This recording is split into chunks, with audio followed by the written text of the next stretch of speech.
Kumusta po kayong lahat? Ito po si Chikoy para sa PinoyOnlineWealth.com at sa araw na ito ay alamin po natin kung paano mag-register ng PayPal account nang walang debit card. Bisitahin ang www.paypal.com/ph at i-click ang sign up link sa top right corner ng iyong screen. Piliin ang iyong bansa at i-click ang Get Started sa ilalim ng Personal box.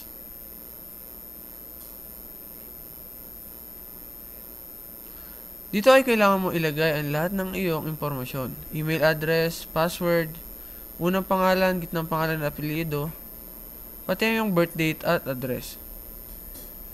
Para sa video na ito ay gagamitin natin ang Juan de la Cruz.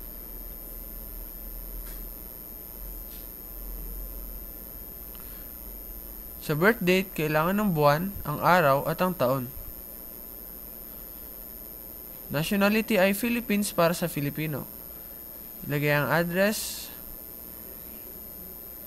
city, state, at ang postal code. Kailangan din dito ang iyong contact number, cellphone o landline, kahit alin ay maaari. I-uncheck ang link my credit card so I can start shopping right away. Dahil wala pa tayo nito. At i-select ang agree and create account.